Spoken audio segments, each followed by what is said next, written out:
Hi guys! Welcome back to my channel. To this video guys, gagawa tayo ng tofu baboy sisig. So ayan, kinat ko na yung tofu guys.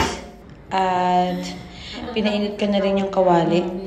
So ayan, naghiwa na rin ako ng sibuyas, tapos garlic at ginger. Ayan, pininiwa ko na rin yung baboy. So ayan, nilagyan ko na rin siya ng mantika. Pinainit ko lang siya. Ayan, kailangan ko lang gisahin yung garlic. Tapos, sunod yung guys is onions and ginger. Sa kabila, nagpaano na rin ako na pinakuluan ko na din yung baboy para mas malambot siya. I'm not sure kasi first time ko ito. Ayan. Nilagay ko na yung sibuyas. And then, the ginger. Sa akin. Na-engage kami. Ito-charger lang yun. Engage. Yan, totoo.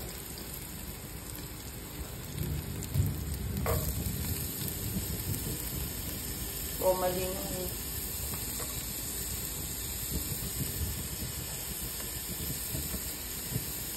Ayan ako.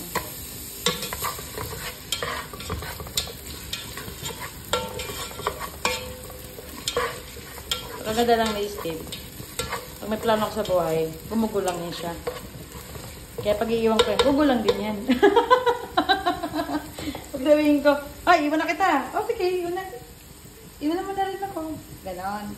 Pasal din kami. So, ayan guys, after ko nagpakulo yung baboy, ayan, pinainit ko na rin yung lagayan ng nung araw na tawag dyan, yan na yun.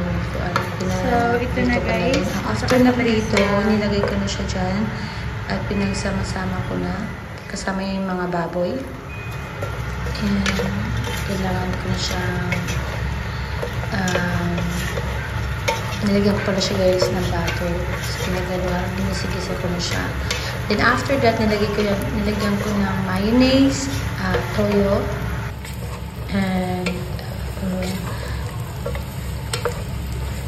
forgot guys, nakalimutan ko. So ayan.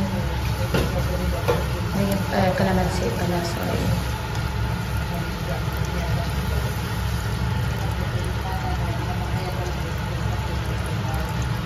Oo, siya na. What? What happened?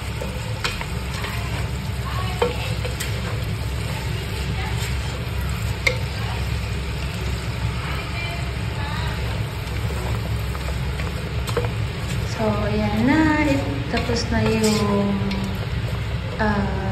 charger kong tofu sisig na pork. Masarap siya guys. Sobrang sarap. Yum, yum, yum. Thank you for watching.